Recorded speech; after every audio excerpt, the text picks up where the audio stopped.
നിന്റെ കഷ്ടത മറന്ന്, നിന്റെ ഏകാന്തത മറന്ന്, നിന്റെ അനാഥത്വം മറന്ന് അവന്റെ വാക്കിനെ നീ പിടിച്ച യേശുവേ സ്തോത്രം.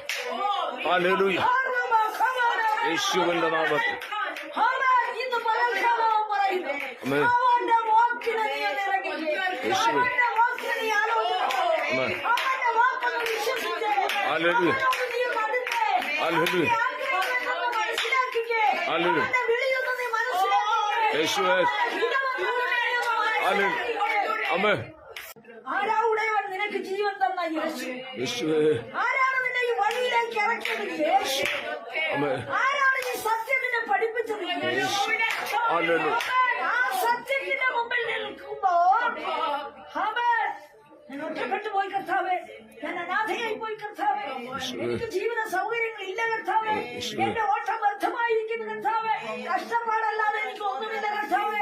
ആമേൻ. ഞാൻ ഏകാന്തതയില്ല, ഞാൻ കഷ്ടപ്പാടില്ലേ, ഞാൻ ശൂന്യതയില്ലേ, മതി വന്ന കർത്താവേ.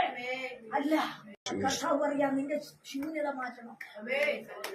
ആമേൻ. നിന്റെ അധ്വാന ഭാരം കുറയ്ക്കണോ, നിന്റെ കഷ്ടത മാറ്റണോ, നിന്റെ കടഭാരം മാറ്റണോ, നീ വളഞ്ഞു കിടക്കുന്ന ഈ ചുറ്റുപാടുകളെ മാറ്റിത്തരണോ, നിന്റെ കുടുംബത്തിൽ സ്വസ്ഥതയില്ലാത്ത അവസ്ഥ ഉണ്ടെങ്കിൽ